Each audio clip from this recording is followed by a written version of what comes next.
American Experience is made possible by the Alfred P. Sloan Foundation to enhance public understanding of the role of technology. The foundation also seeks to portray the lives of the men and women engaged in scientific and technological pursuit. At Liberty Mutual Insurance, we do everything we can to help prevent accidents and make America a safer place. Liberty Mutual is proud to support American Experience. How do you get a weed-free lawn? A healthy garden?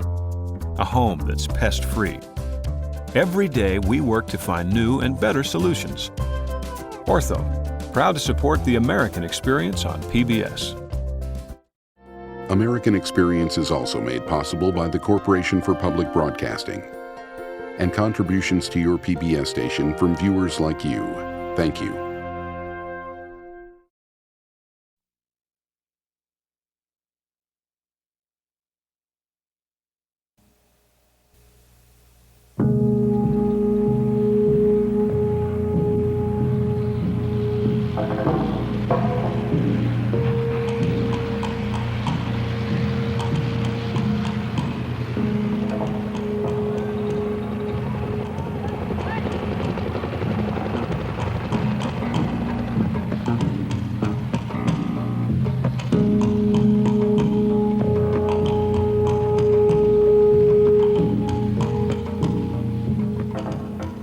When the United States votes $400 million to help that war, we're not voting for a giveaway program.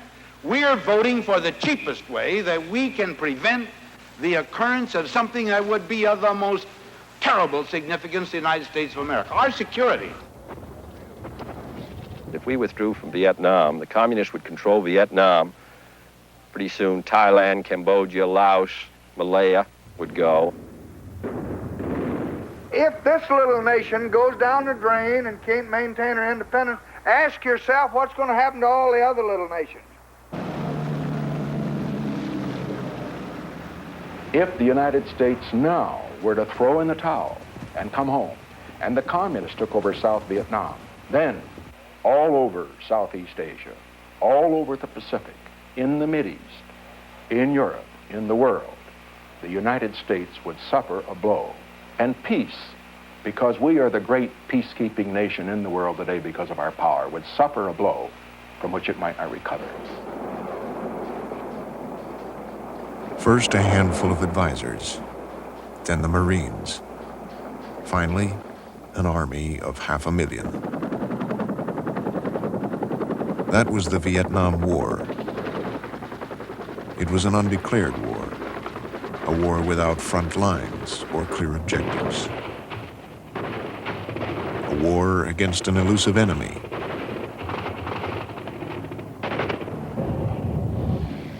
A war. Speak to me. Yeah, I'm still alive. Speak to me. What's your name? Tell me what your name is. Where are you from? Steve, Seattle, Washington. Seattle, Washington. It's a good town. Good town, good town. Very good. Go to sleep, though. Huh? I go to sleep. No, don't go to sleep. We had some precarious situations and we lost some people, but we always won. So to me, we were very successful, you know, but as I think of it now, I don't know what we won. We won a box on a map where the next day we left it and we never came back, maybe.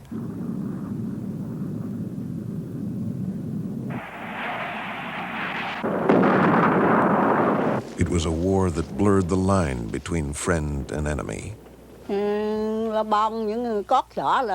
Wherever the Americans went, they burned and destroyed and killed. I didn't see any guerrillas being killed, only villagers.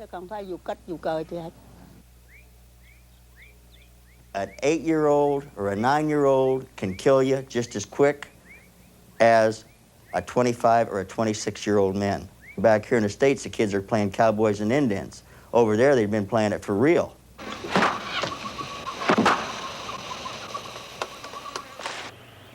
It was a war with deep roots, deeper than most Americans knew. Ho Chi Minh and his followers fought for decades against the French, then against the Americans and their South Vietnamese ally. I always believed in my country. But instead of sending my sons out to defend their country, I sent them out to die.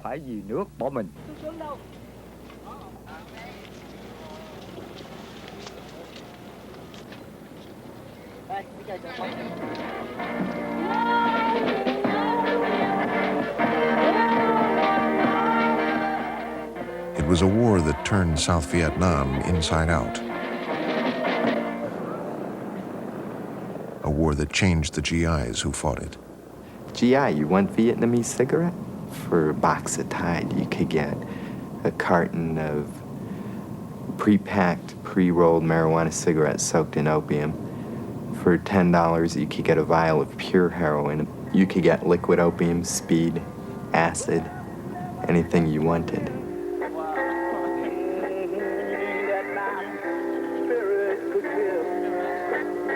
It was the first television war. What's he got, small arms? Small arms, automatic fire, grenade launcher, and hand grenade. With uncensored battle reports flashed to the folks at home. What's the hardest part of it? Not knowing where they are, that's the worst thing.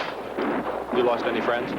Quite a few. We lost one the other day. The whole thing stinks, really.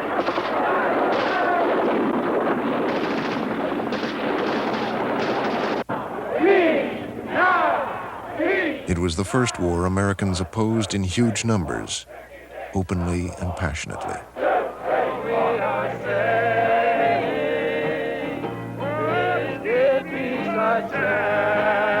Are you listening, Nixon?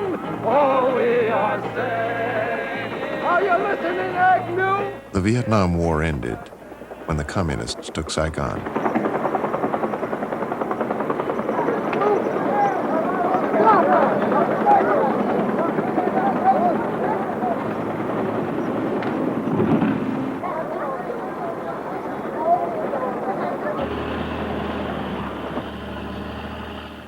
The end of the war left questions and issues that are still unanswered and unresolved.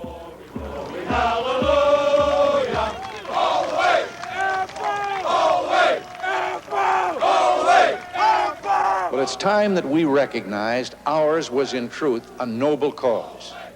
Let us tell those who fought in that war that we will never again ask young men to fight and possibly die in a war our government is afraid to let them win.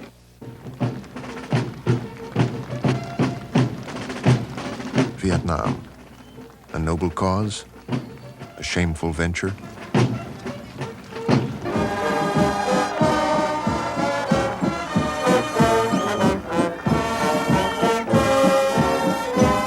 This television series looks back on a hard chapter in America's history.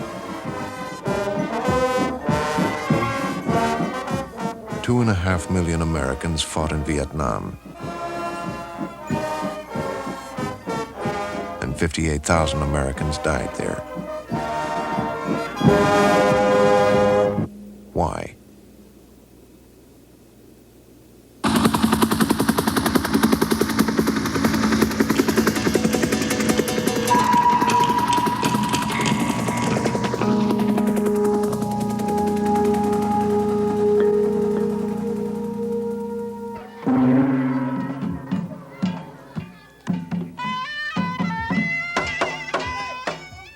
America's war in Vietnam lasted 15 years. But the Vietnamese have known war a long time, more than 2,000 years.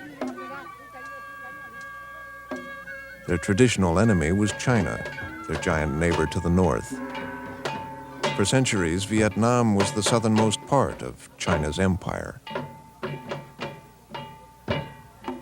The Vietnamese absorbed Chinese culture and customs, but they never accepted Chinese rule.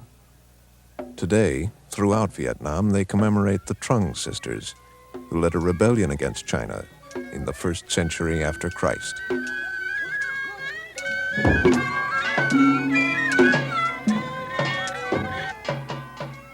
The rebellion failed, but the Trung sisters are still heroines, part of a long line of Vietnamese who fought foreign domination. Our history, from the time of the Hung Kings and the Trung sisters to the era of President Ho Chi Minh, has been a history of great struggle. Throughout history, the Vietnamese people have always done their best to defend the country and to build the nation.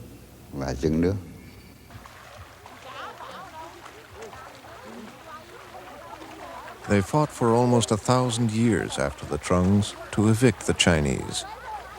Then they pushed south to their present borders, conquering other peoples in their path.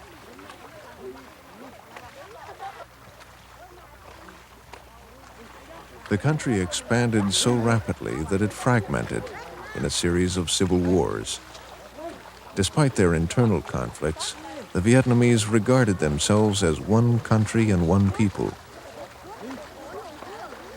But they were too weak and divided to fight off the conquering Europeans in the 19th century. Around 1860, the French seized the area near Saigon. They took over central and northern Vietnam during the next 2 decades, and by 1885, Vietnam had once again lost its independence. French Indochina at the end of the 1880s. Laos, Cambodia, and Vietnam, which the French divided into 3 regions: Cochin China, Annam, and Tonkin. To the Vietnamese, the division was a deliberate attempt to destroy their national unity. The Vietnamese resisted. The French called all resistors pirates, and they sent in the troops for the first pacification of Vietnam. They staged public executions. The severed heads were photographed and printed on postcards which soldiers sent home to sweethearts in Paris with kisses from Hanoi. It took 20 years to get the Vietnamese resistance under control. Then the French could concentrate on the economics of colonialism, trying to transform Vietnam into a source of profit. The people here suffered a lot because of high taxes and hard forced labor. They worked from dawn till dusk, but they did not have enough to eat. The cheap labor profited a few French companies, even though Indochina was a financial sinkhole. The French nation spent millions of francs each year to protect and support the colony, while French companies like Michelin Rubber made millions in profits from factories and plantations. There were no major uprisings during these hard years.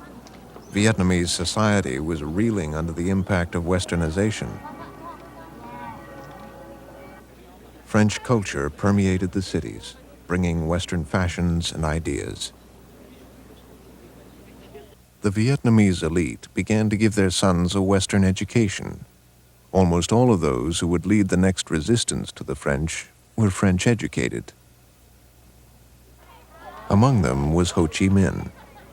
Ho Chi Minh's early years are difficult to trace. He was always mysterious about himself, giving few interviews, and preferring in later life to present himself as the benevolent Uncle Ho. Ho was born about 1890 as Nguyen Tat Tan, the son of an official who resigned rather than serve under the French. As a young man, Ho left his country, working as a ship hand and cook in America, Britain, and France. In 1917, Ho moved to Paris. He took the pseudonym Nguyen Ai Quoc, Nguyen the Patriot, and began to agitate for Vietnam's independence. He tried to plead his cause at the Versailles Conference following World War I, but was not admitted. His effort made him famous among the Vietnamese in France. In 1920, Nguyen Ai Quoc became a founding member of the French Communist Party, the first Vietnamese communist. The communists sent him to Moscow for training in 1923. He traveled widely, organizing expatriate Vietnamese into a revolutionary party. Reports during the next 17 years placed him in Germany, China, Thailand, France, Russia.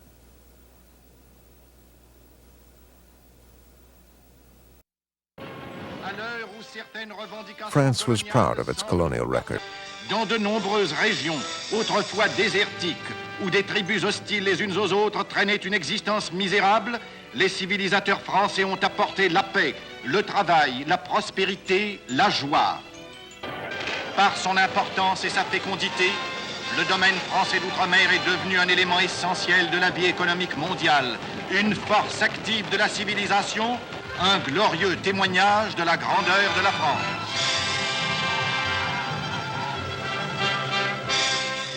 « 1940 brought the end to this grandeur of France. Japan, pursuing its conquest of China, wanted to block the transport of war materiel through Vietnam. In June 1940, 3 days after France fell to Nazi Germany, Japan demanded the right to land forces in Indochina. Japan's arrival deeply impressed the Vietnamese. Asians, like themselves, had overthrown the European colonials, for it was clear who was in charge. The Japanese supported several Vietnamese nationalist groups, but other groups were both anti-French and anti-Japanese.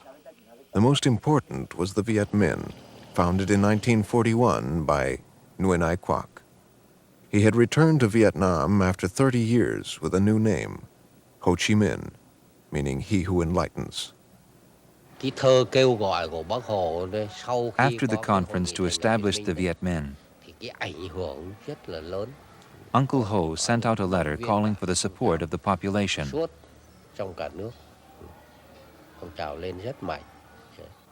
And it was this that rallied the entire country around the movement.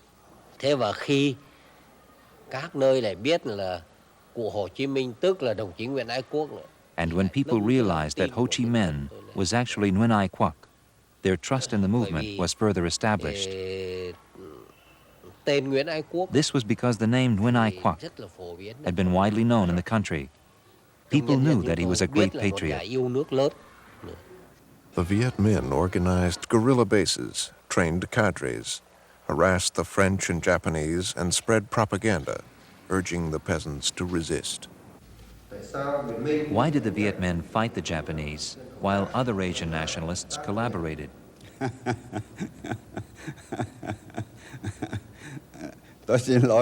I apologize, but this is a very funny question. At that time, the Japanese had already overthrown the French and begun to dominate our country.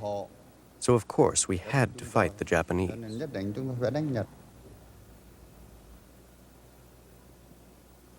By early 1945, Vietnam was suffering a terrible famine. People blamed the French and Japanese, who were hoarding rice, feeding it to Japanese troops, and even exporting it to Japan, while an estimated 2 million Vietnamese out of 8 million in the northern areas died.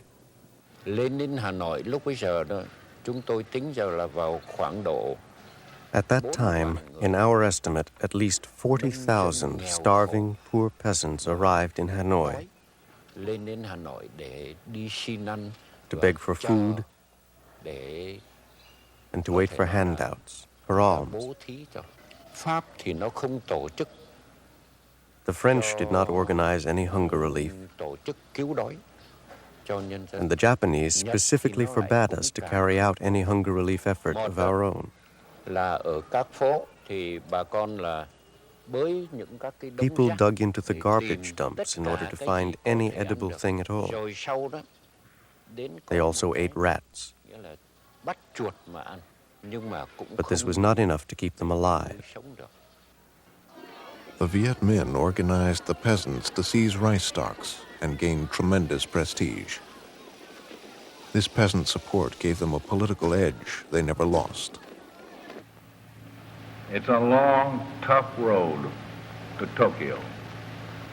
It's longer to go to Tokyo than it is to Berlin, in every sense of the word. The defeat of Germany will not mean the end of the war against Japan. As the war in Europe drew to a close, Allied attention turned to Asia and the war against Japan. One of the pressing needs was intelligence. As essential as the defeat of Germany. The Viet Minh believed Allied statements supporting the rights of oppressed peoples.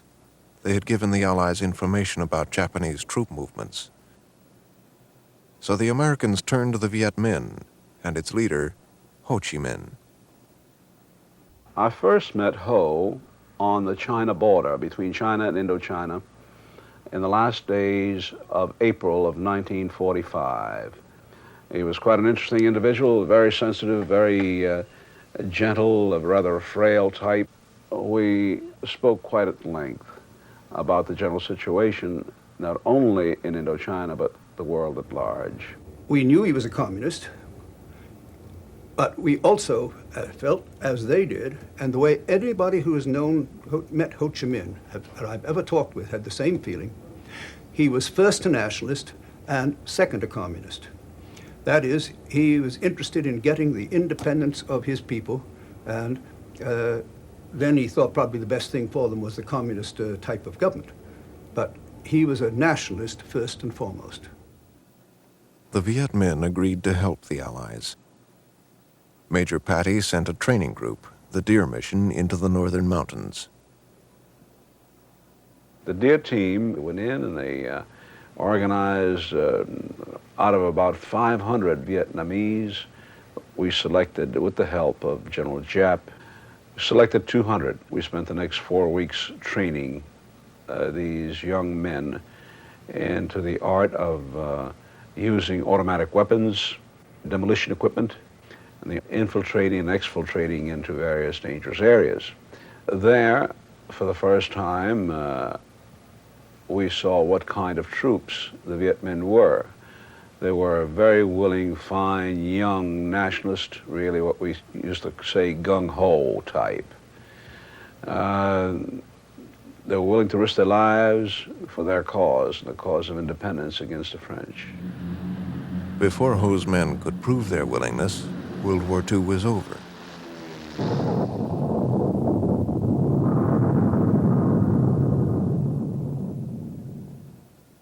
The sudden Japanese collapse took many in French Indochina by surprise, but the Viet Minh were ready for what they called the August Revolution. Declaring Vietnam independent, they marched in to take Hanoi peacefully. Ho Chi Minh formed a government in Hanoi, carefully mixing in members of other nationalist groups. But in the south, away from Ho's moderating influence, his followers started purging rival nationalists. Still with the Viet Minh, and perhaps reinforcing the idea of American support, was the OSS. 2 or 3 days after I met Ho, he asked me to come in and stop in and see him, at which time he wanted to show me something. And what he wanted to show me was a draft of the Declaration of Independence that he was going to declare several days later. Of course, it was in Vietnamese and I couldn't read it, and when it was interpreted to me, I was quite taken aback to hear the words of the American Declaration of Independence. Words about liberty and life and the pursuit of happiness, etc. I just couldn't believe my own ears. On September 2nd, 1945, on board the USS Missouri in Tokyo Bay, Japan formally surrendered. And on the same day throughout Vietnam, the Vietnamese celebrated their self-proclaimed Independence Day and the formation of a new country, the Democratic Republic of Vietnam. In Hanoi, Ho Chi Minh read a speech that began, "All men are created equal. They are endowed by their Creator with certain inalienable rights." Vì vậy đó, đến khi mà Hồ Chủ tịch lên lễ đài đó, I can say that the most moving moment was when President Ho Chi Minh climbed the steps and the national anthem was sung. It was the first time that the national anthem of Vietnam was sung in an official ceremony. Uncle Ho then read the Declaration of Independence, which was a short document. As he was reading, Uncle Ho stopped and asked, "Compatriots, can you hear me?" This simple question went into the hearts of everyone there. After a moment of silence, they all shouted, "Yes, we hear you." And I can say that we did not just shout with our mouths, but with all our hearts. The hearts of over 400,000 people standing in the square then.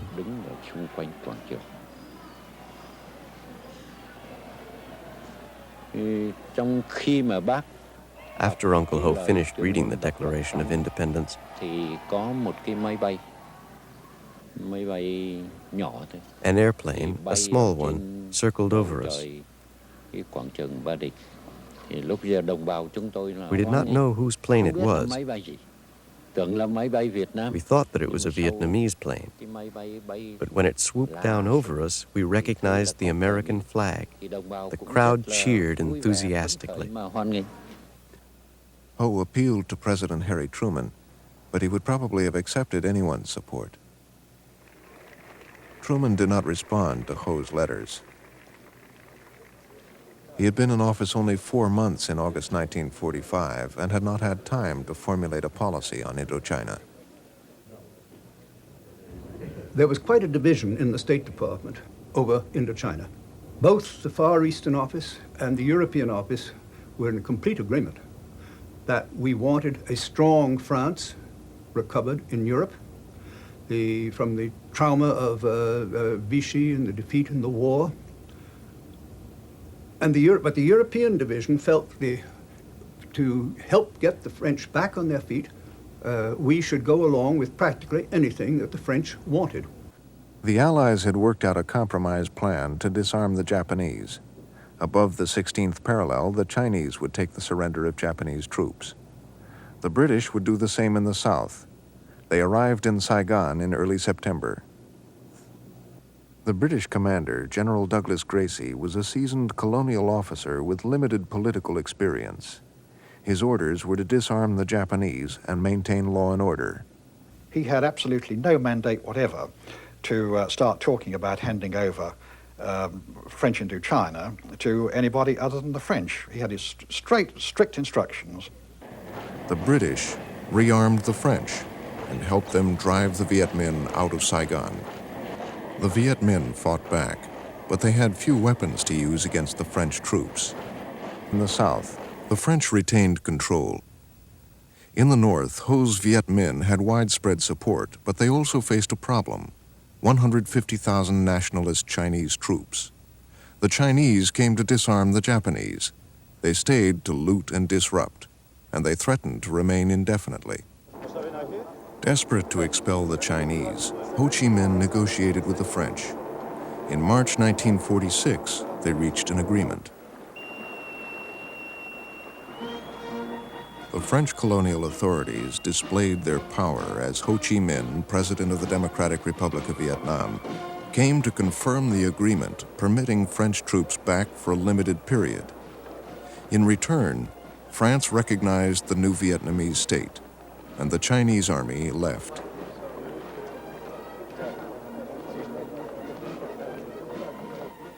Ho Chi Minh was gambling that the French would not try to seize power, and that a long-range agreement could eventually be negotiated.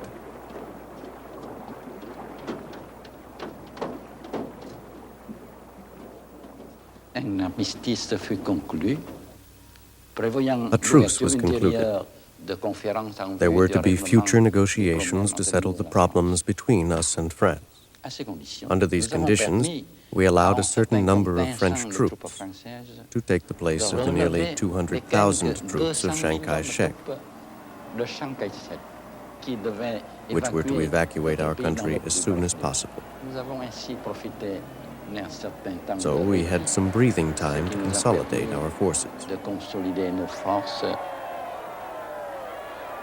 The French in Hanoi greeted the arriving troops as conquering heroes. The Vietnamese stayed home. Ho Chi Minh traveled to France to continue the negotiations, but the French cabinet had collapsed. There was no one to negotiate with. Ho had to play tourist until a new coalition was formed.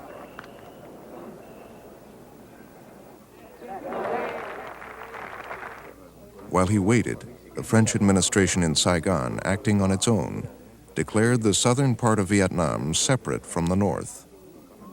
It was a violation of the March Agreement, and Ho wondered if there was any point to further negotiations. "Should I go back home?" he asked. He was told the new government would straighten it out in Paris.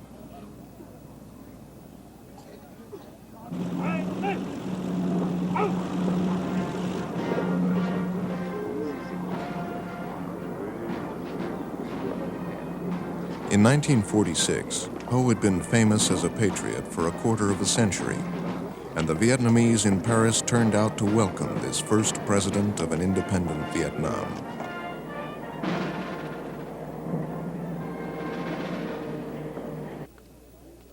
The French greeted the veteran communist formally as a chief of state. At the time in France, communists were part of the government. In public, relations were cordial, but in fact, the French and Vietnamese negotiators were far apart. The negotiations held at the historic Fontainebleau Chateau went badly. The Vietnamese insisted that southern Vietnam was part of their country. The French would not budge. When the meeting began, the chief of the French delegation, Max André, said to me,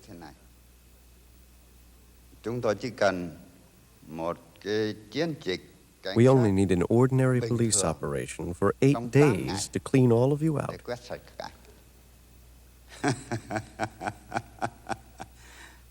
There was no need for negotiations. The solution had to come from Fontainebleau. Then the negotiations at Fontainebleau failed. From then on, relationships deteriorated. The climate deteriorated. The March Agreement was dead. With French and Viet Minh forces at close range, the fighting escalated. There were provocations on both sides. In November 1946, the French shelled Haiphong. Many French officers believed only force would stop the Viet Minh. When we visited Haiphong afterwards, all Vietnamese neighborhoods were completely wiped out. There were dead buried under debris. It is difficult to know the exact figure. But the larger part of the city, it seemed to us, from what we saw, almost the entire Vietnamese part of the city had been destroyed. General Phong tried to reason with General Giap. Listen, I said, I know war, murders, deaths, destruction, bridges blown up, burning houses. This is unthinkable. We have to prevent this. He said to me, you listen.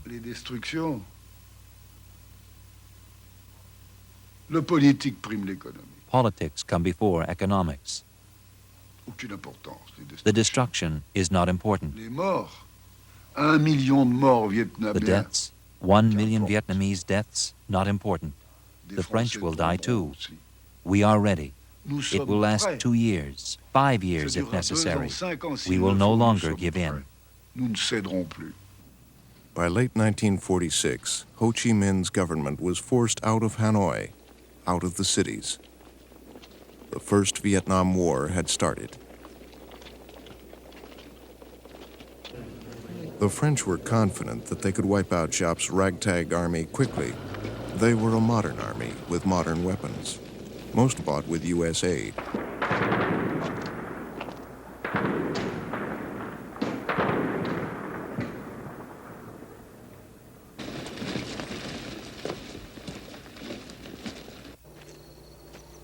The Viet Minh had widespread support from the peasants. I heard about Uncle Ho, who fought for the rights of the peasants and the workers. So as a peasant who had suffered a lot, I realized that the only correct thing for me to do was to follow the same path.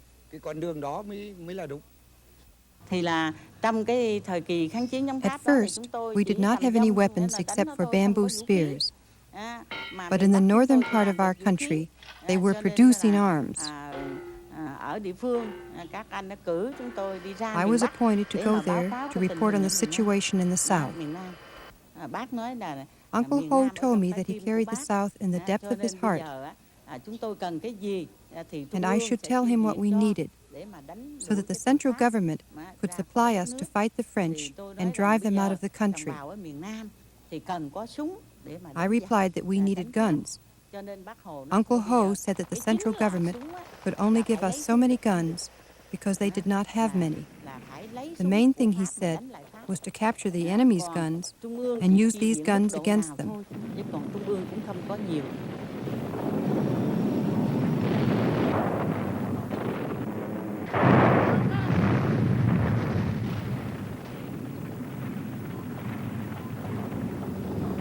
The French bogged down in a quicksand war. Again and again, they declared an area pacified, only to find it slipping back into Viet Minh control. The guerrillas seemed to be everywhere and nowhere. In an attempt to take popular support away from the Viet Minh, the French created a rival Vietnamese government, the State of Vietnam. As its ruler, the French picked Vietnam's former emperor, Bao Dai.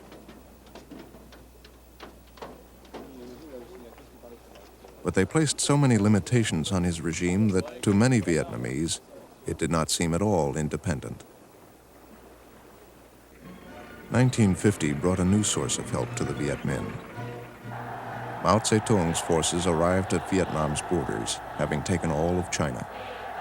They extended diplomatic recognition to Ho's government, the first country to do so.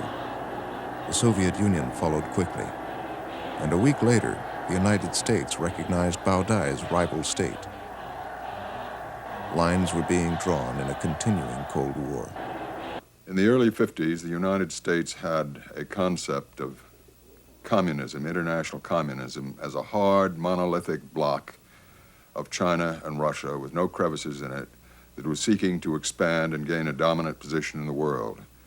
In Europe, they had taken over Eastern Europe, pushed into Czechoslovakia, and in Southeast Asia, an area in which we had interest, they seemed to be trying to do the same thing. The cause of freedom is being challenged throughout the world today by the forces of imperialistic communism. In May 1950, for the first time, President Truman authorized direct U.S. aid for the French war in Indochina. $10 million, the beginning of an American commitment. They have proved time after time that their talk about peace is only a cloak for imperialism. The U.S. commitment deepened after North Korean troops invaded South Korea at the end of June 1950.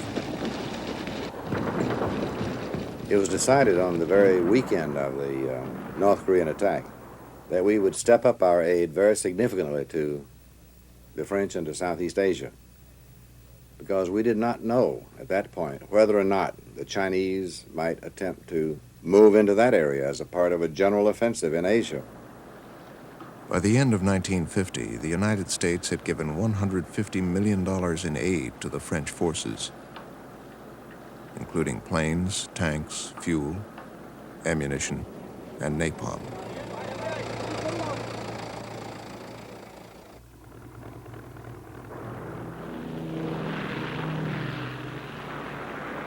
As U.S. strategists looked at Asia, they saw a spreading communist menace.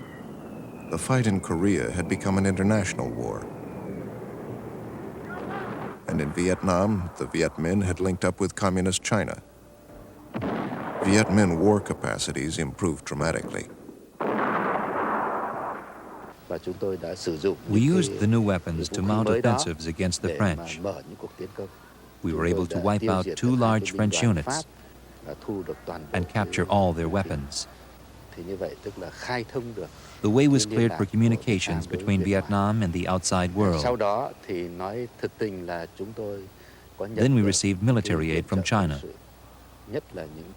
especially equipment. The defeats on the northern border were a disaster for the French.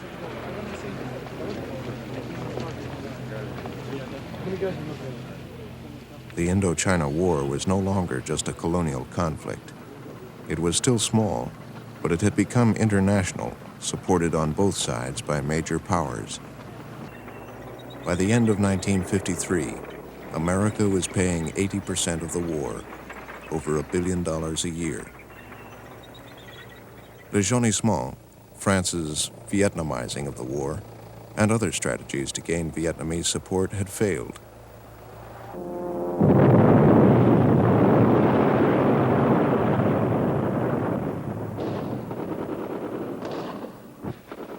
The French controlled the cities, but the Viet Minh controlled the countryside.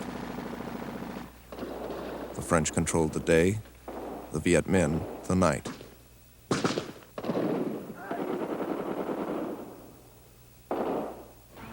General Henri de Navarre came in as the 5th French commander in 5 years.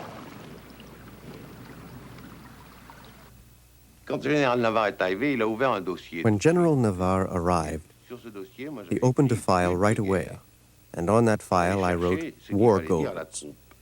We looked for what to tell the troops. Well, until the end, this file remained practically empty. We never could express concretely our war goals. General Navarre tried yet another new strategy. French units were set up in remote areas, supplied by air. Their mission was to search out and destroy the Viet Minh. The French planned to test their new strategy in a valley set among the western mountains, 170 miles from Hanoi, Dien Bien Phu. The Viet Minh had passed through the valley during a major attack on Laos. The French expected another attack and thought Dien Bien Phu would be the place to engage them. In November 1953, 12,000 French troops began dropping into the valley under the command of Colonel Christian de Castro.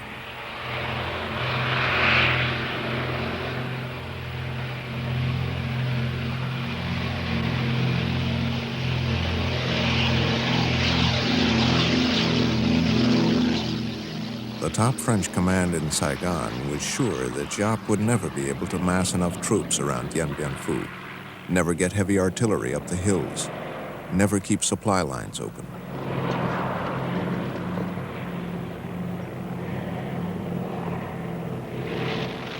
The command at Dien Bien Phu was equally confident. The artillery officer insisted that no Viet Minh gun would be able to fire more than 3 rounds. I saw all sorts of civilian and military authorities go through Dien Bien Phu. Unless my memory is completely twisted, I don't remember a single one. Absolutely not a single one of these authorities who didn't find that Dien Bien Phu was a formidable base. It was the great land and air base. It was untakeable. The Viet Minh saw Dien Bien Phu as a great opportunity, but a great gamble too. Ho Chi Minh's forces had lost heavily in attacks on other French strongpoints, but they decided to take the risk. From Tay Nguyen, it took us about 45 days. We marched at night and rested during the day. Sometimes, we just slept on the roadsides if there were no shelters around. The French command was inviting a battle because they thought the Viet Minh would never be able to get enough troops and guns to Dien Bien Phu. But they did. 51,000 Viet Minh soldiers, 4 times the number of French troops, crossed the mountains carrying supplies on their backs and bicycles and hauling guns.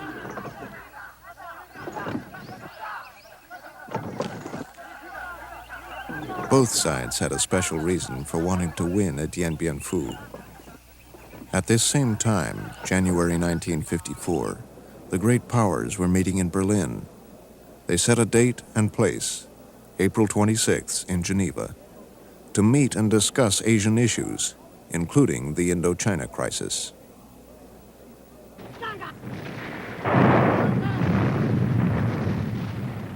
On March 13th, Giap launched his attack on Dien Bien Phu. The battle began with massive human wave assaults.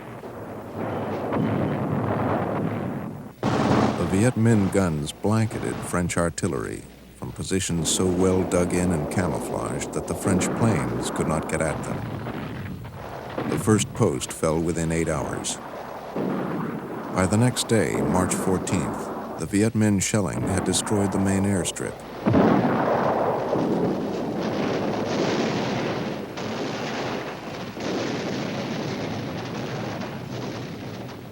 The French command staff was shocked. Colonel de Cast became withdrawn, uncommunicative. On the second night, the artillery commander committed suicide, saying, "I am completely dishonored." 4 days into the battle, the Viet Minh controlled the entire perimeter. The cost was high, thousands dead and wounded among the Viet Minh. Giap decided to change strategy. This decision on the Dien Bien Phu front constitutes for me one of the biggest and the most difficult decisions in my fighting life. As commander, General Vo Nguyen Giap decided to end this attack based on the human wave tactic. The entire plan was changed. The attack was stopped, and all the heavy artillery pieces were pulled back to a distance. Then trenches and tunnels were dug, and the morale of the troops was rebuilt based on the slogan, "Advance solidly, fight solidly." Shovels became extremely important weapons.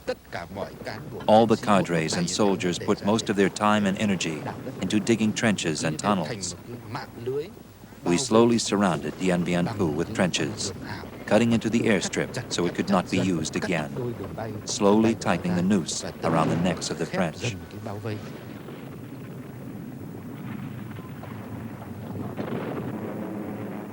With the airstrip out, the French garrison was dependent on parachute drops, but Viet Minh anti-aircraft fire forced pilots to fly too high.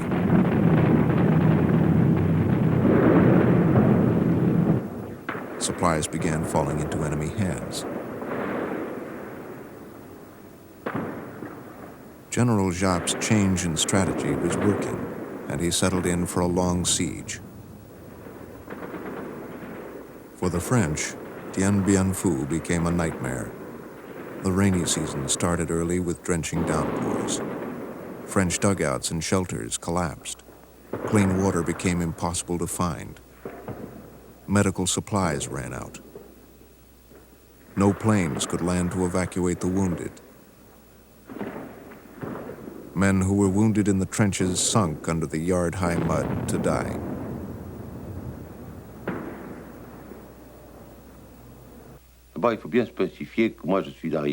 I arrived during the night of May 2nd, and Dien Bien Phu fell on May 7th. The memory I keep of it is one block of time. There was no day or night. I never lay down, I never slept. I don't remember eating. At 4 in the morning, there was a lull. We were 35 left at my post with one machine gun, one grenade left. So I asked on the radio, I said, "Since you cannot send reinforcements," he said, "Where do you want me to get them? You know there's nothing left." "Then give me authorization to get out." He answered very simply, saying, "No way. You're paratroopers. You're there to die."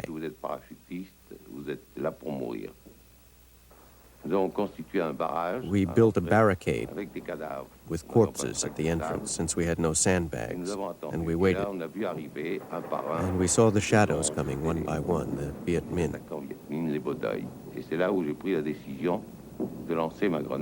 I decided to throw my grenade, and we immediately got return fire. One of my last impressions was to feel the wall of corpses shivering under the burst of fire. Then a grenade must have hit my helmet, because the net was burned and the helmet dented. American helmets are very solid. I lost consciousness, and when I came to, there was above me, very close, a surgeon's mask from which a voice came, "You are a prisoner of the Army of the Democratic Republic of Vietnam." Though Viet Minh combat cameramen were present at Dien Bien Phu, scenes of the 55-day battle were restaged by a Soviet director after the French defeat. Some of the film sequences are authentic, some reenacted. Dien Bien Phu cost the French 1,500 dead, 4,000 wounded, 10,000 taken prisoner. Many of the prisoners died in Viet Minh camps. The Viet Minh victory at Dien Bien Phu cost them even more, 8,000 dead, 15,000 wounded.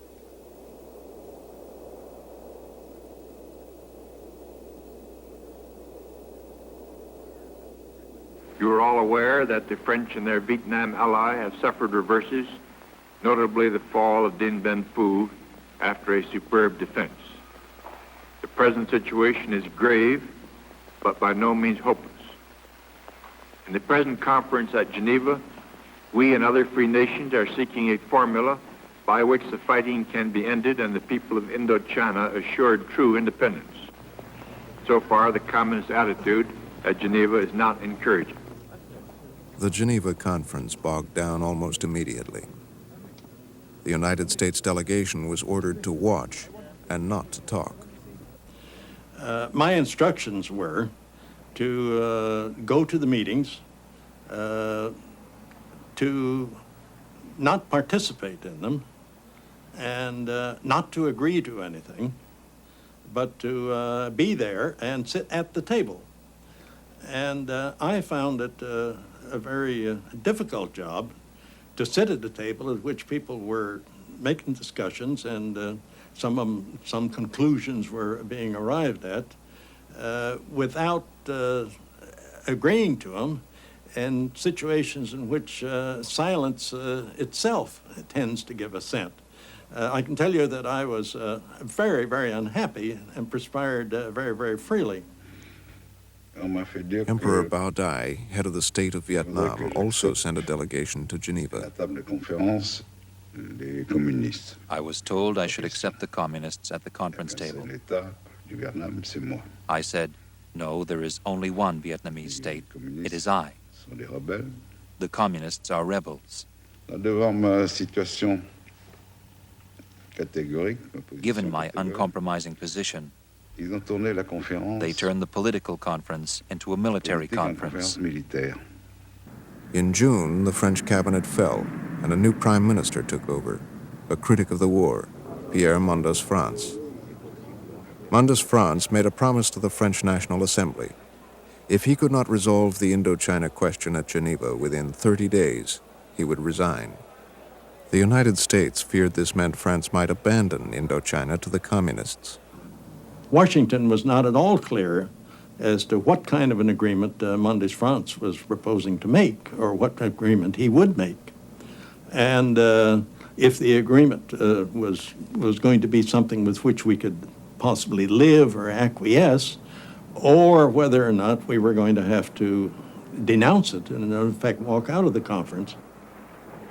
After much secret maneuvering, 1 week before his deadline, Mendès France got all the participants in place in Geneva.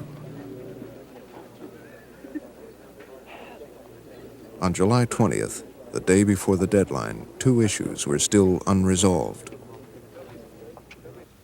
At the conference, there were 2 issues under discussion. One was the temporary demarcation line between the 2 regions, and the other was the date of the general elections for the reunification of Vietnam. These 2 issues were closely connected. That was very clear. The Viet Minh, flush with their victory at Dien Bien Phu, took a hard line on both issues.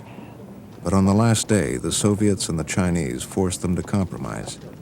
The Viet Minh, who controlled most of the country, would get less than half.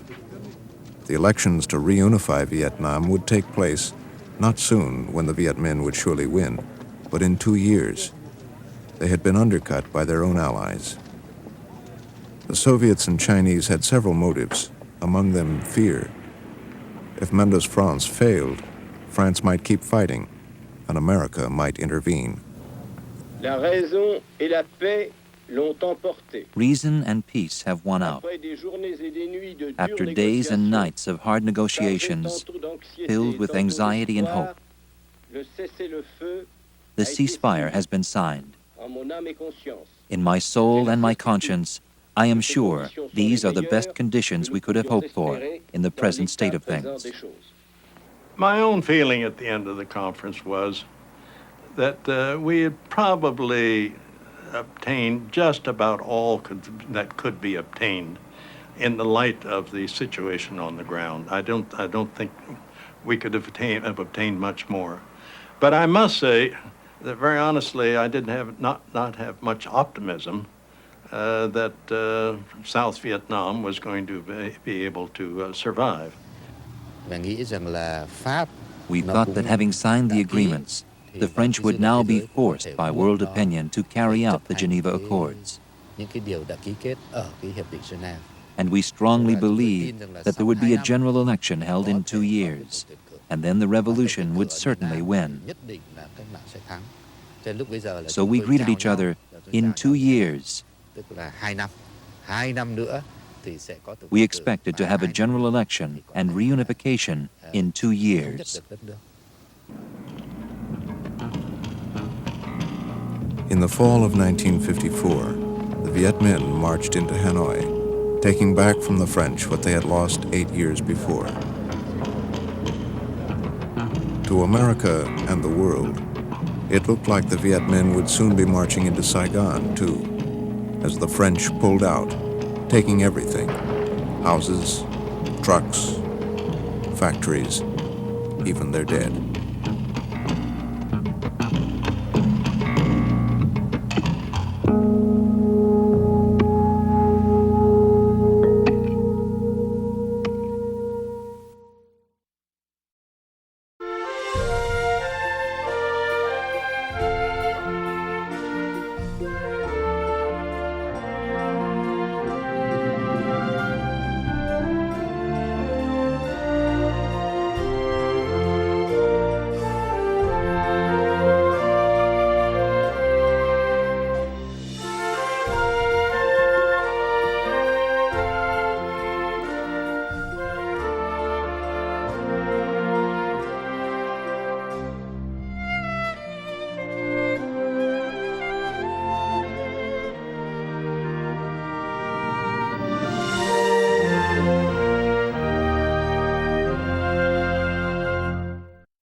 American Experience is made possible by the Alfred P. Sloan Foundation to enhance public understanding of the role of technology. The foundation also seeks to portray the lives of the men and women engaged in scientific and technological pursuit. At the Scotts Company, we help make gardens more beautiful, lawns greener, trees taller. If there's a better business to be in, please let us know. At Liberty Mutual Insurance, we do everything we can to help prevent accidents and make America a safer place.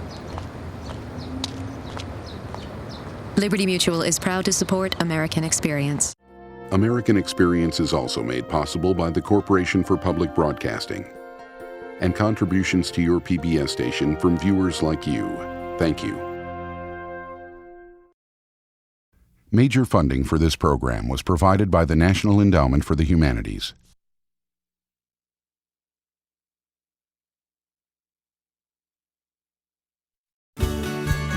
We are PBS.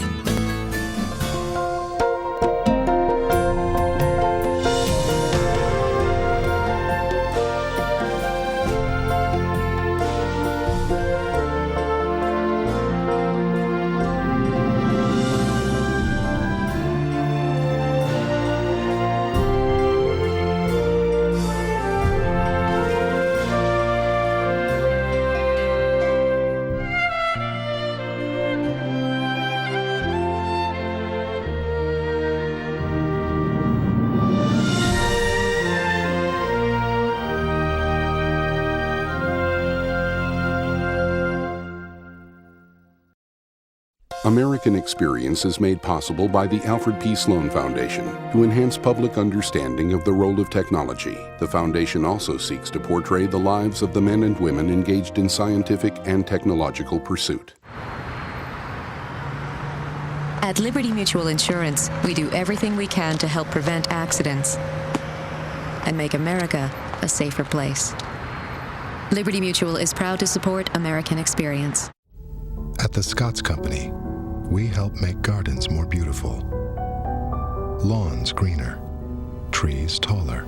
If there's a better business to be in, please let us know. American experience is also made possible by the Corporation for Public Broadcasting and contributions to your PBS station from viewers like you. Thank you.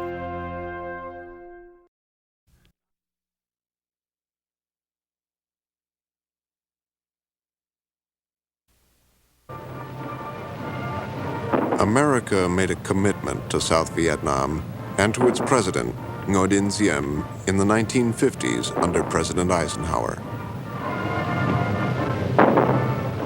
Mr. President, it is a great joy for me to be again in Washington and a great honor to be welcomed by you.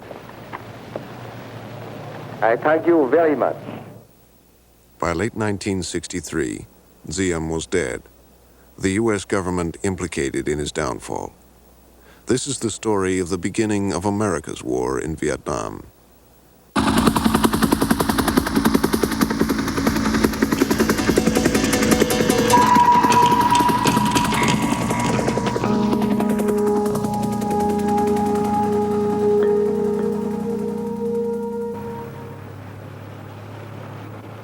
America had given France more than $2 billion to stop the communist-led Viet Minh in Indochina. But in 1954, after 8 years of war and 100 years of colonial rule, the French were defeated. The Geneva ceasefire agreement imposed a temporary division of Vietnam. The French could retain their influence in the south. A communist regime headed by Ho Chi Minh took over the north. To many Vietnamese, the Viet Minh were nationalist heroes, finally victorious in the long war against the French, finally in control of their capital city, Hanoi.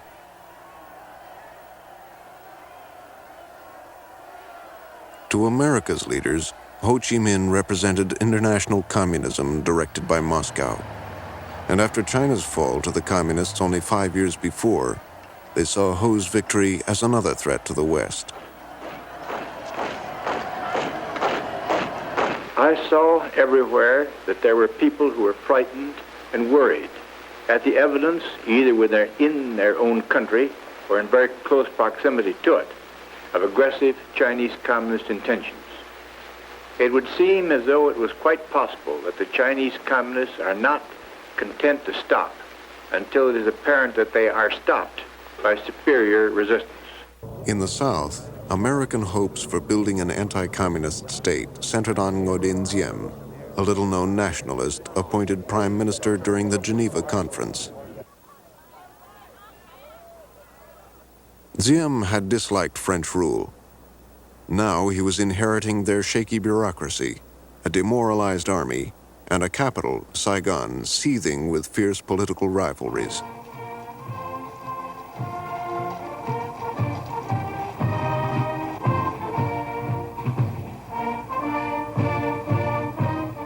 He also faced a 2-year deadline.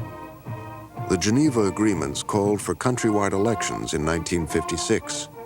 If Ho Chi Minh won, the communists would control all of Vietnam. The Eisenhower administration was uncertain about Diem. Could he rally the southern population and stop the spread of communism? C'était en fin août 1954.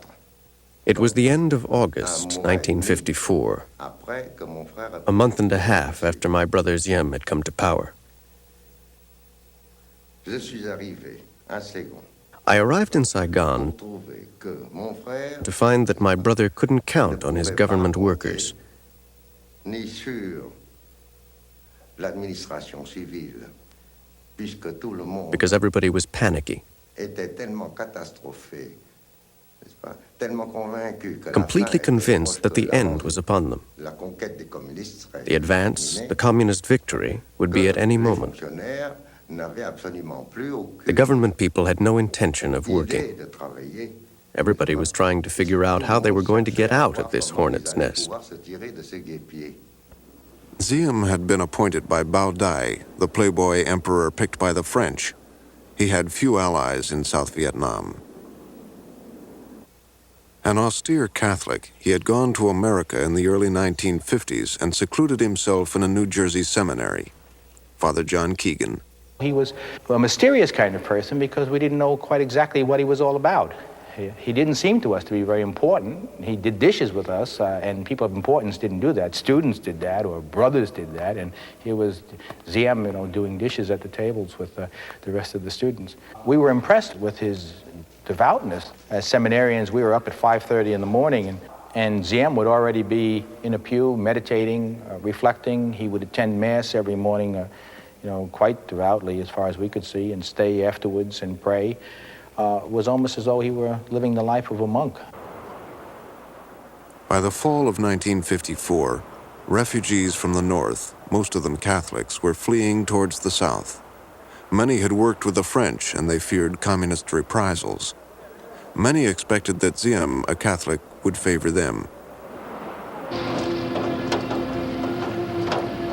About 900,000 Catholics, under their village Catholic priests, moved from north to south.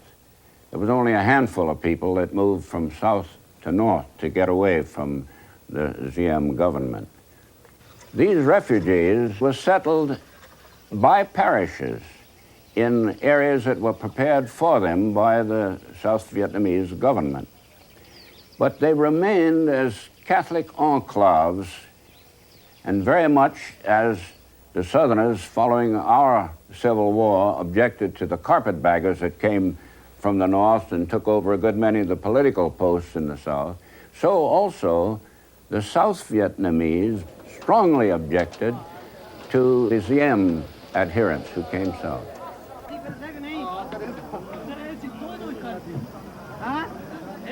The refugees added to the confusion in the South, but Washington saw their value as a solid anti-communist base for Ziem and as touching symbols of the Cold War.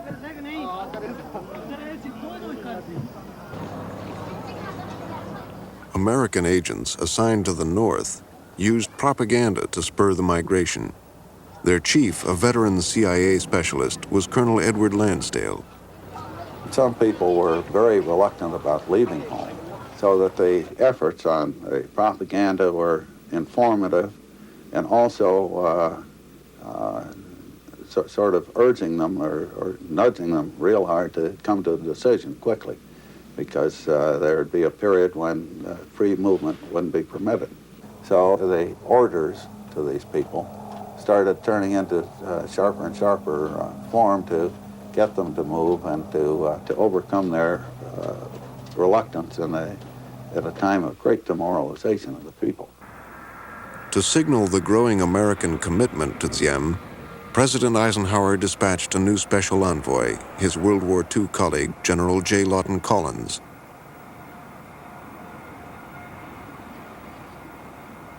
Collins, instructed to help train an army for Ziem, recommended $100 million in aid for the new government. Well, when I arrived in Saigon, it was chaotic. There's no question about that. The very day that I arrived, the chief of staff of the Vietnamese army, Hien, was inveighing against Ziem over a radio that was supported, as a matter of fact, by U.S. aid. Toute la nuit, all through the night, command cars, and machine gun carriers, and army armored cars drove around and around the government palace. Well, I put a stop to that right off the bat, I can assure you. Hien said that he was going to stay on, and he hinted that he would start a rebellion. I assured him that if he did that, then all military aid to Vietnam would cease. And so finally, by putting pressure on Hien, I got him to leave town in about a week. And he, as a matter of fact, he never returned again.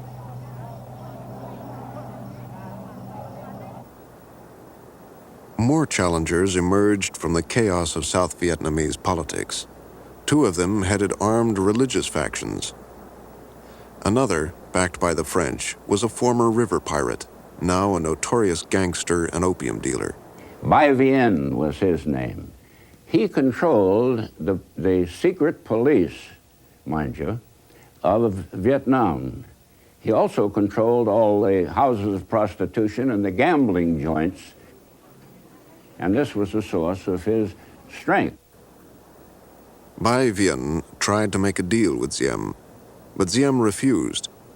In open defiance of the powerful gangster, he staged a symbolic burning of opium pipes. Then he attacked Bai Vien's headquarters, located in Saigon's Central Police Station. Diem's challenge seemed nearly suicidal to Collins, but Lansdale, now Diem's closest American advisor, believed in him. Diem was laughing at me. We're out on the front porch, and he said, "You were standing about where I think the first shell is going to hit, and it's going to be coming in about 20 minutes, and you better get out of here. And I'm not initiating. I'm receiving here." And sure enough, 20 minutes later, the firing broke out against him.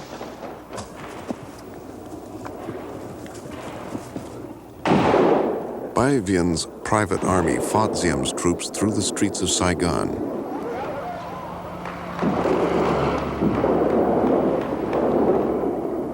The risks for Diem were enormous. Unless he could consolidate his power, he would lose American support. He had already lost Collins. I liked Diem, but I became convinced that he did not have the political knack nor the strength of character politically to manage this bizarre collection of people in Vietnam. We have called General Collins back here, a man in whom we've have the greatest confidence and who has been right in the thick of things out there and who has been supporting, of course, Premier Diem. Now, there have occurred lots of difficulties. People have left the cabinet and so on. You know what most of those difficulties are. It's a strange and it's almost an inexplicable situation, at least from our viewpoint. Diem prevailed. Blocks of Saigon lay in ruins, but he had crushed his enemies. Their surrender was a personal triumph for him, but it set a dangerous pattern. Distrustful and stubborn, Diem would never compromise. He would confront and defy all opposition. And the government of Diem, which seemed to be almost on the ropes a few weeks ago, I think is reestablished with strength. Vietnam is now a free nation, at least the southern half of it is, and it's not got a puppet government. It's not got a government that we can give orders to and tell what we want it to do or we want it to refrain from doing.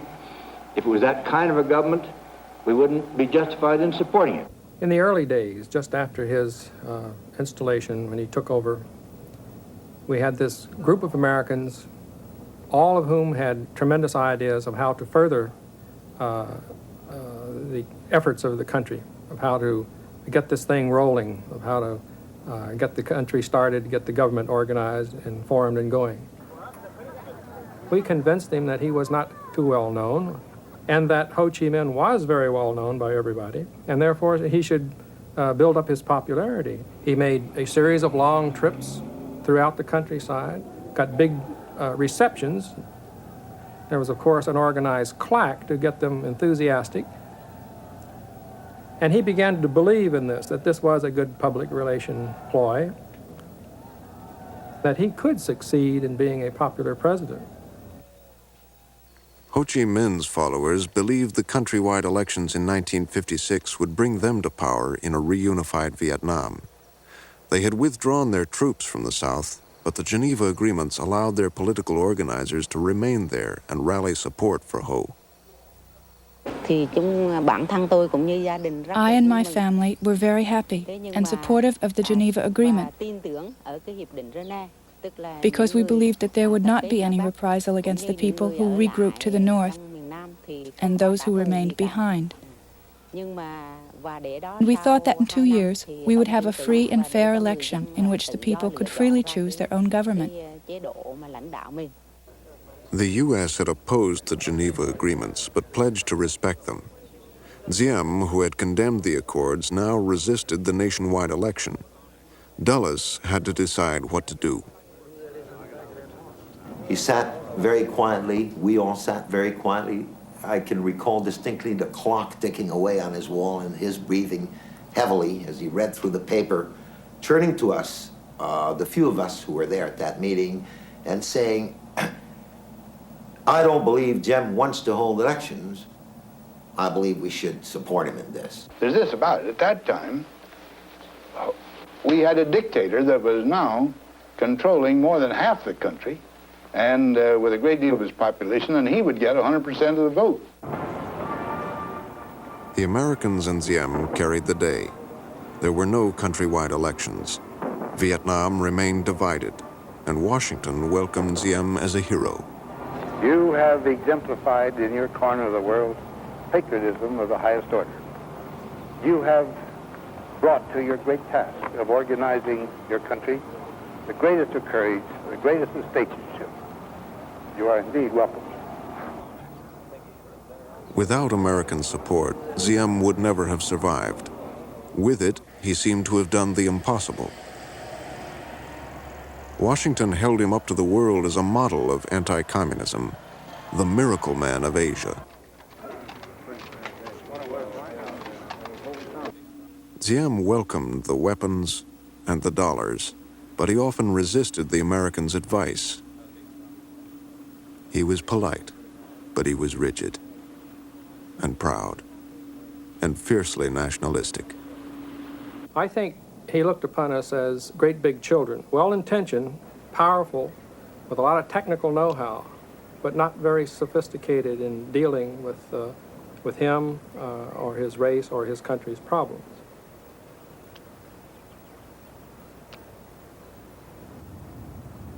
During the late 1950s, Diem's problems grew. Like a traditional Vietnamese mandarin, he drew his small circle closer around him, relying on his family, especially his brother Ngo Dinh Nhu and Nhu's wife. Their secret police, run by Nhu, set out to eliminate communists and other dissidents. After the Viet Minh Army regrouped to the north and the Diem regime took over the south, repression began. Those of us who had directly fought against the French and people who had helped organize the resistance against them were the special targets of Diem's revenge.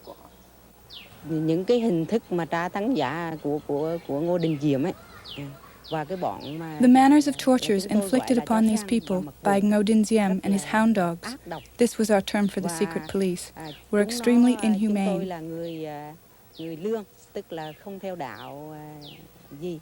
We were not Catholics, we only worshipped our ancestors. And so they forced us to throw the altar to the ancestors away and to become Catholics and to denounce the communists. They had, in some provinces, eliminated most of the stay-behind political agents, the ones that had exposed themselves and proselytized the people and began to complain against the government. But in doing this, with this heavy-handed police apparatus that he had set up, they also harmed and incarcerated and eliminated a lot of people who were not involved with the communist movement. As the Americans and Diem became more and more repressive, people started telling us we'd have to fight.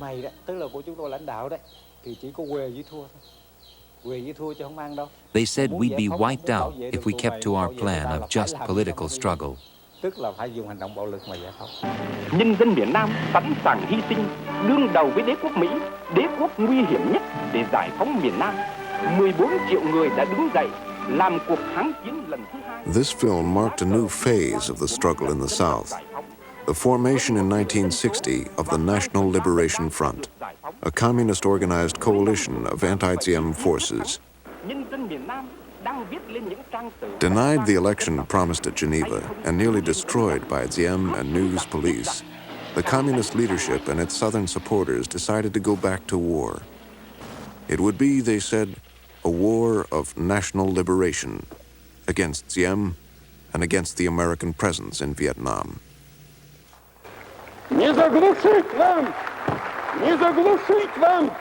You will not be able to strangle the voice of the people, which roars out and will go on sounding. Down with colonialism. The sooner we bury it, and the deeper, the better. At the UN, Soviet Premier Nikita Khrushchev encouraged wars of national liberation.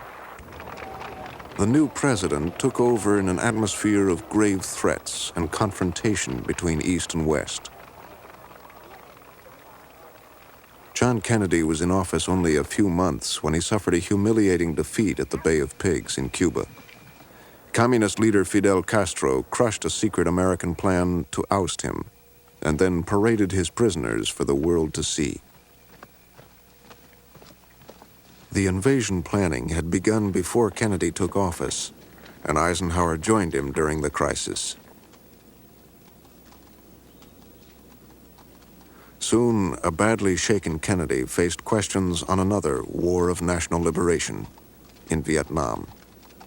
The problem of troops is a matter and the matter of what we're going to do to assist Vietnam retain its independence is a matter still under consideration. There are a good many which I think can most usefully wait till we've had consultation with the government, which up to the present time, which will be one of the matters which Vice President Johnson will deal with, the problem of consultations with the government of Vietnam as to what further steps could most usefully be taken. Kennedy sent his vice president, Lyndon Johnson, to Saigon to reassure Diem. The U.S. seemed to be faltering, and Diem was worried. Johnson performed like a Texas politician on the campaign trail.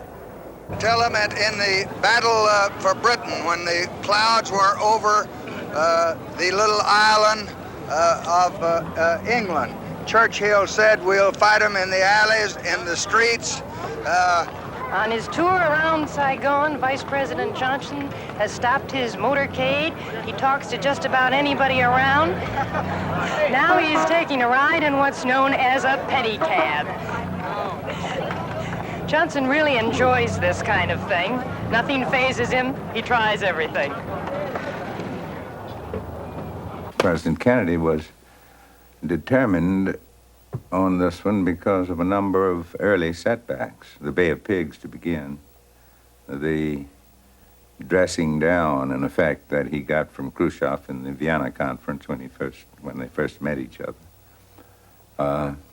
And finally, the Berlin Wall. So Vietnam was the point. Kennedy and his men saw themselves in a struggle with Khrushchev for the loyalty of new nations. To them, national liberation was code for communist aggression. South Vietnam is already under attack. Sometimes by a single assassin. Sometimes by a band of guerrillas. Recently by full battalions. The peaceful borders of Burma, Cambodia, and India have been repeatedly violated. And the peaceful people of Laos are in danger of losing the independence they gained not so long ago. No one can call these wars of liberation. For these are free countries, living under their own governments. Nor are these aggressions any less real, because men are knifed in their homes and not shot in the field of battle. In October 1961, two key Kennedy advisors, General Maxwell Taylor and Walt Rostow, arrived in Vietnam. Their visit coincided with a serious flood. They recommended a big increase in military aid, including U.S. combat troops disguised as flood fighters. Diem said no to the troops. He needed U.S. support, but he wanted to keep control, and he wanted to keep the foreigners out. He feared an overwhelming American influence. That was one of the reasons he didn't want American combat forces. He was, to my mind, prescient in this.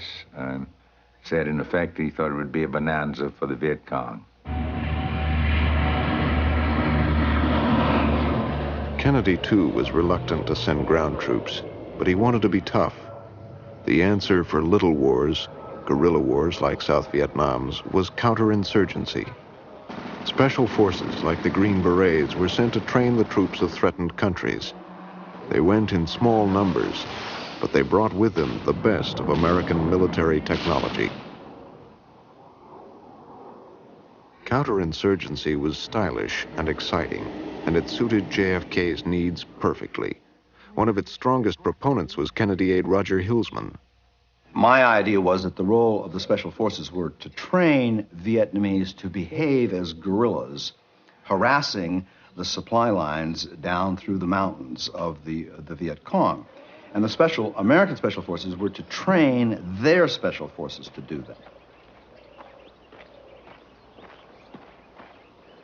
The communist-led movement in the South, now termed the Viet Cong, had made big gains in 1961.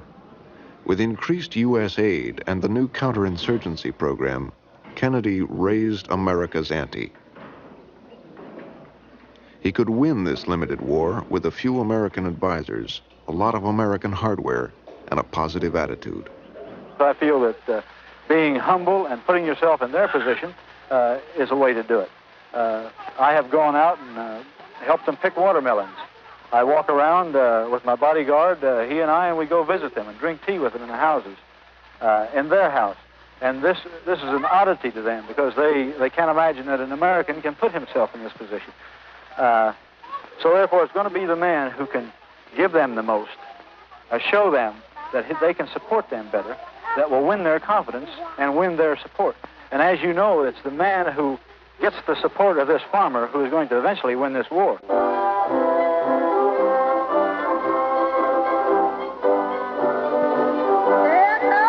Absolute loyalty to the fatherland and the President of the Republic of Vietnam.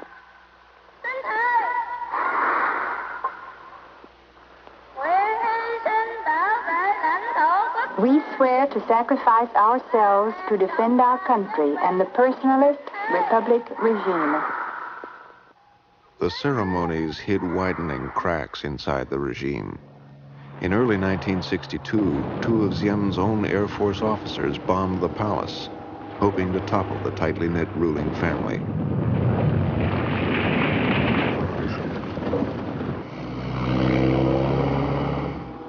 Madame New was injured. Just next to me was a bomb that had fallen. It was fat like this, just like a little pig. It hadn't exploded, it was just there. And I was just there too. Are you afraid of death? Me? Oh no, not at all. Because in my country, death is always just around the corner. If you're afraid of it, you can't do anything. The Viet Cong had assassinated 500 civilians and Diem officials and killed 1,500 of his troops in the first half of 1961. VC influence in the countryside was growing. Diem's brother, New, encouraged by U.S. advisors, promoted a program to isolate peasants from the guerrillas. He ordered the construction of thousands of fortified villages, strategic hamlets. We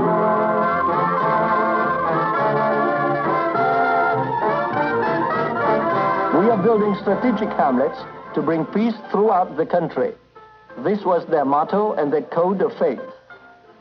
Volunteers from every class and age, men and women and children, began the hard physical work of construction. First, they broke arable land to make the deep moats and the high fences.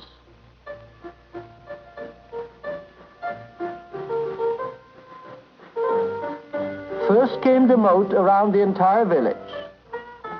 The bamboo spikes, making an ancient but thoroughly efficient protection against invaders, have become the trademark of the strategic hamlets and each spike is cut and set by willing hands.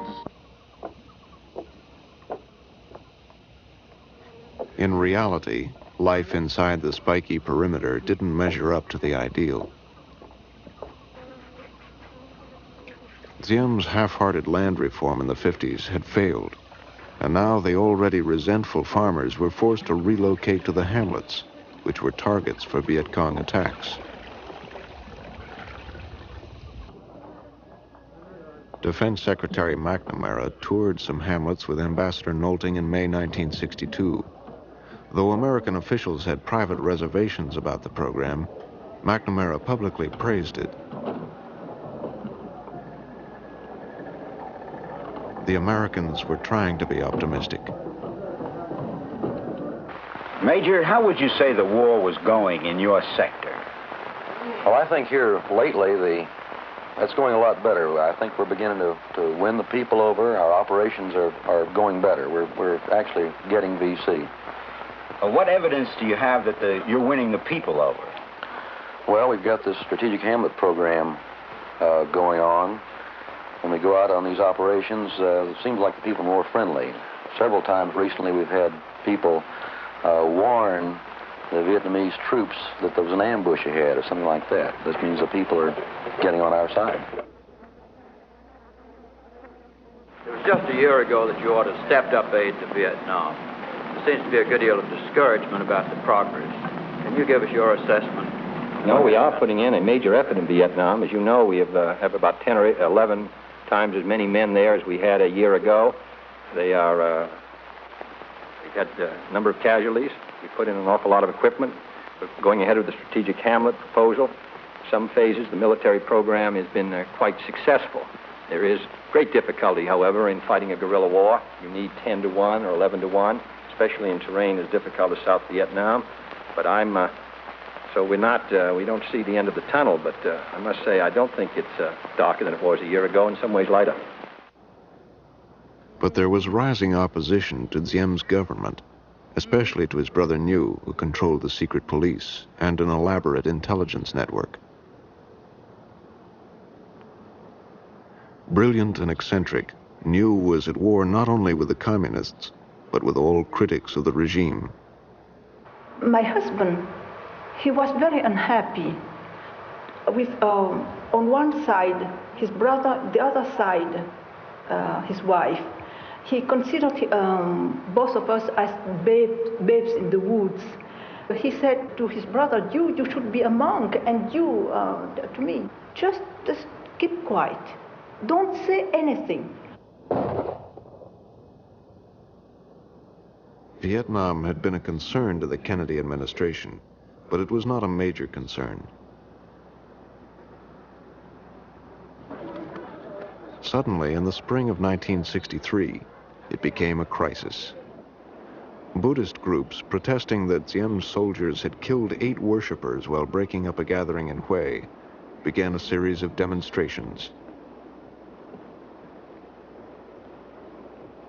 At first, Diem and his family did not take the Buddhists seriously. My brother Diem, the president,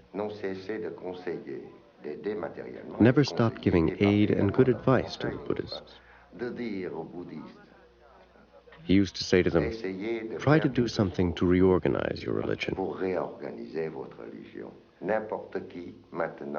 As it is now, just about anyone can say he's a good Buddhist. All he has to do is shave his head and eyebrows and put on a robe.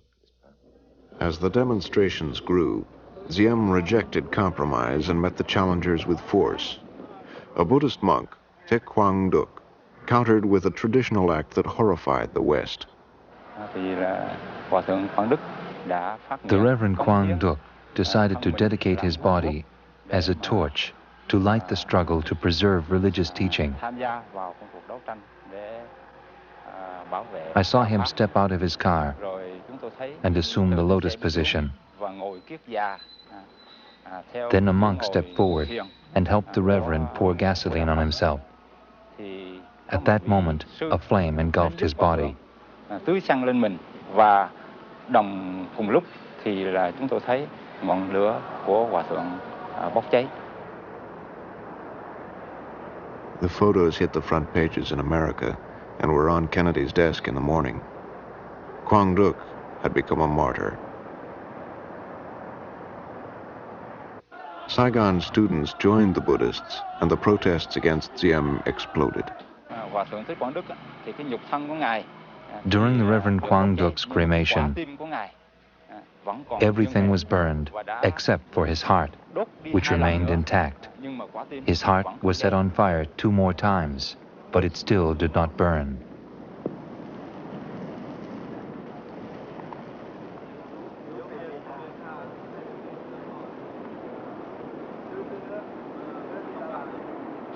What have the Buddhist leaders done comparatively?